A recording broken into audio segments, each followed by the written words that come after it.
Thanks for watching. Don't forget like, comment, share and subscribe. السلام علیکم ورحمۃ اللہ وبرکاتہ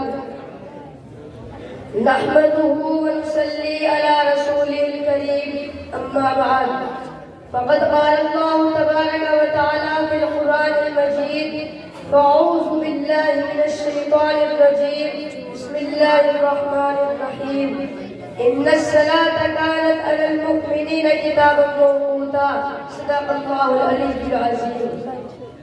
خالق نے کیا بنائی ہے نور نظر نماز، خالق نے کیا بنائی ہے نور نظر نماز، اندھیرا تھا جہاں میں اگر نہ ہوتی نماز.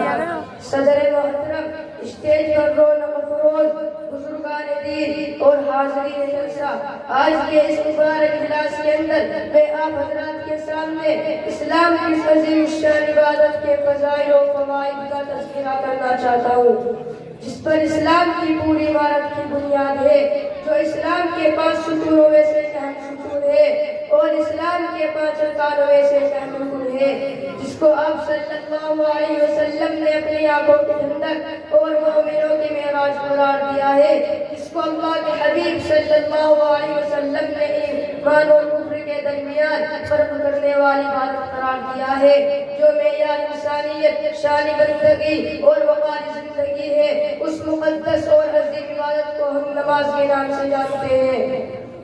مسلمان بھائیوں، قرآن و حدیث میں نماز پڑھنے کے جو فضائل و فوائد اور نماز چھوڑنے پر جو وعیدیں اور سزائیں بیان کی گئی ہے، اسی اور عمل کے بارے میں اس قدر فضائل اور وعیدوں کا تذکرہ نہیں کیا گیا. اللہ تعالیٰ نے قرآن مجید میں 80 سے زائد مرتبہ نماز کا تذکرہ کرتے ہوئے ارشاد فرمایا اقیموا الصلاۃ وآتوا الزکاۃ، کہ اے مسلمانوں نماز قائم کرو، یعنی نماز کو اس کے فرائض و واجبات، سنن و مستحبات اور وقت کی پوری پابندی کے ساتھ پڑھو، زکوٰۃ ادا کرو. دوسری جگہ ارشاد ربانی ہے ان الصلاۃ کانت علی المؤمنین کتابا موقوتا، بے شک نماز مسلمان مرد و عورت پر مقررہ وقتوں میں فرض ہے. برادران اسلام، نماز کو اللہ نے دین کے لیے کسوٹی بنایا جو فرق رکھتی ہے کون متقی ہے، کون شقی ہے، کون مسلمان ہے، کون شیطان ہے. لوگ تعلق کو ولی مانتے ہیں، اس کے تعلق سے آرام ملتا ہے. لوگوں کی نظروں میں ولی وہ ہوتا ہے جو صاحب کرامت ہوتا ہے. لوگ تو پھر اس کو مانتے ہیں جو عورتوں کا بچہ پیدا ہونے کی بشارت دیتا ہے. لوگوں، آؤ میں بتاتا ہوں کہ ولی کی پہچان کیا ہے. آؤ میں بتاؤں گا پیر کس کو بناؤ گے، کتب کس کو مانو گے، ابدال کون ہوتا ہے، امام کیسا ہوتا ہے. ایک کسوٹی جس کو نبی آخر الزمان شہنشاہ عالم صلی اللہ علیہ وسلم آسمان سے جا کر لائے ہیں، اگر کوئی اس پر پورا اترتا ہے، یعنی نمازوں کی پابندی کرتا ہے، پیر بھی بن سکتا ہے، کتب ابدال بھی ہو سکتا ہے، لیکن اگر نماز نہیں پڑھتا تو اس کا جبہ قبہ پہننا اور داڑھی رکھنا کچھ کام کا نہیں.